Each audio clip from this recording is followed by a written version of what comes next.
പ്രിയപ്പെട്ടവരെ, ഏറെ നാളുകൾക്കിപ്പുറം യുദ്ധം അവസാനിക്കും എന്ന തരത്തിലുള്ള കൃത്യമായ റിപ്പോർട്ടുകൾ അന്താരാഷ്ട്ര രംഗത്ത് നിന്ന് വന്നുകൊണ്ടിരിക്കുകയാണ്. ഇന്നിതാ ഈ ചൊവ്വാഴ്ച രാത്രി കിട്ടിക്കൊണ്ടിരിക്കുന്ന വാർത്തകളെല്ലാം ഒന്നുകിൽ ഇന്ന് രാത്രി അല്ലെങ്കിൽ നാളെ യുദ്ധം അവസാനിപ്പിക്കുന്നതിനുള്ള അമേരിക്ക ഇറാൻ കരാർ, പുതിയ കരാർ ഒപ്പിടുക തന്നെ ചെയ്യും എന്ന വിധത്തിലാണ്. അമേരിക്കയുടെ വിദേശകാര്യ സെക്രട്ടറി മാർക്കോ റൂബിയോ പ്രോഗ്രസ് ഉണ്ട് എന്ന കാര്യം പറഞ്ഞിട്ടുണ്ട്. മധ്യസ്ഥരായി നിൽക്കുന്ന ഖത്തർ വളരെ വലിയ പുരോഗതി ചർച്ചകളിലുണ്ട് എന്ന് വ്യക്തമാക്കിയിട്ടുണ്ട്.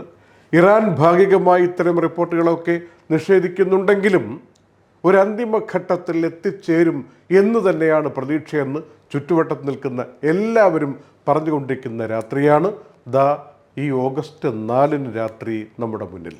അല്പം മുമ്പ് ഇത്തരം വാർത്തകൾ വരാൻ തുടങ്ങിയപ്പോൾ തന്നെ എണ്ണവില ഒരു ബാരലിന് $80 താഴെയായിട്ട് മാറിയതും നമ്മളിപ്പോൾ നമ്മുടെ കൺമുന്നിൽ കാണുകയാണ്.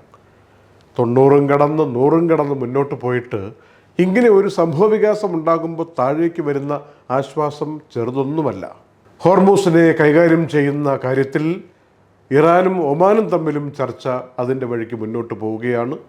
ഇറാന് മാത്രമായിട്ടുള്ളൊരു പ്രത്യേക പാത ഹോർമൂസ് കടലിടുക്കിൻ്റെ ഭാഗത്ത് ഒരുക്കുന്ന കാര്യത്തെക്കുറിച്ചുള്ള ചർച്ചകൾ, ചിന്തകൾ പല വഴിക്കിങ്ങനെ നടന്നു പോകുമ്പോൾ ബുധനാഴ്ച ഹോർമൂസ് തുറന്നിരിക്കും, കപ്പലുകൾ പോയിരിക്കും എന്ന ഒരാശയം വെച്ചുകൊണ്ടുള്ള വിവിധ തലങ്ങളിലെ ചർച്ചകൾ പുരോഗമിച്ചു കൊണ്ടിരിക്കുകയാണ് ഈ രാത്രിയിൽ. ഇതിനിടയിൽ സൗദി അറേബ്യയിലെ ഒരു വിമാനത്താവളത്തിൽ യമനിൽ നിന്ന് ഹൂത്തി വിഭാഗക്കാർ ആക്രമണം നടത്തിയെന്നും അവിടുത്തെ റഡാറിന് കേടുപാടുകൾ പറ്റിയെന്നും സർവീസുകളൊക്കെ നിർത്തിവെക്കേണ്ടി വന്നെന്നും AFP എന്ന മാധ്യമം റിപ്പോർട്ട് ചെയ്യുന്നുണ്ട്. പക്ഷേ സൗദി അറേബ്യ കാര്യത്തെക്കുറിച്ച് ഔദ്യോഗികമായ സ്ഥിരീകരണമോ കമൻറ്റോ ഒന്നും പറഞ്ഞിട്ടില്ല. UAE-യിലാണെങ്കിൽ ഇന്ന് 2 ഇടങ്ങളിൽ കാലാവസ്ഥയുടെ വൈരുദ്ധ്യം പ്രകടമായ ഒരു ദിവസമാണ്. അൽദഫ്ര ഭാഗത്താണെങ്കിൽ നല്ല ചൂട്, 50 ഡിഗ്രി കടന്നു പോകുന്ന ചൂട്. ഈസ്റ്റേൺ ഭാഗത്താണെങ്കിൽ നല്ല മഴ. ഇത് രണ്ടും ഒന്നിച്ചൊരു രാജ്യത്ത് അനുഭവപ്പെടുന്ന ഒരു കാലാവസ്ഥ ഇന്ന് പ്രകടമായിരിക്കുകയാണ്. അടുത്ത റമദാൻ എന്നായിരിക്കും ആരംഭിക്കുക എന്നതിനെക്കുറിച്ചുള്ള സൂചനാ റിപ്പോർട്ടുകൾ പുറത്തു വരുമ്പോൾ 2027 ഫെബ്രുവരി 8-നായിരിക്കാം റമദാൻ ആരംഭിക്കുക എന്നാണ് നിരീക്ഷകർ കരുതുന്നത്. ഈദ് 2027 മാർച്ച് 10-നായിരിക്കുമെന്നും ഇതേ സൂചനാ റിപ്പോർട്ടുകൾ പറയുകയാണ്. നേരത്തെ കൂട്ടി റമദാനെ ലക്ഷ്യം വെച്ചുകൊണ്ട് എന്തെങ്കിലുമൊക്കെ കാര്യങ്ങൾ ഷെഡ്യൂൾ ചെയ്യുന്നവർക്ക് ഈ സൂചകങ്ങൾ ഒരുപക്ഷെ ഉപകാരപ്പെടും. ദുബായ് ഷെയ്ഖ് സായിദ് റോഡിനടുത്ത് ഇന്നലെ ഒരു കാർ ഷോറൂമിൽ സ്ഫോടനമുണ്ടായതും ഗ്യാസ് സിലിണ്ടർ പൊട്ടിത്തെറിച്ചുണ്ടായ അപകടത്തിൽ ഒരാൾ മരിച്ചതും ഞങ്ങൾ സൂചിപ്പിച്ചു.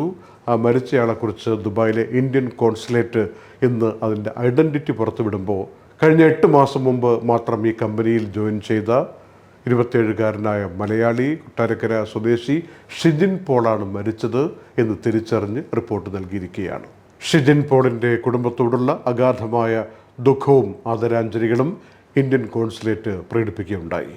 Night updates supported by ELL Properties, Kalyan Jewelers, Lulu Supermarket, Hypermarket and Department Store, Al Nasood Cargo, Gold Star Rent-A-Car, Fira Foods, Explore Education, Impulse Warehouse, Dr. Rasina's Ayurvedic Clinic, Iron Gold and Diamonds, Choco World, Partha Signature Abu Shagara Sharjah, ABC Cargo and Courier, Hashim Hypermarket.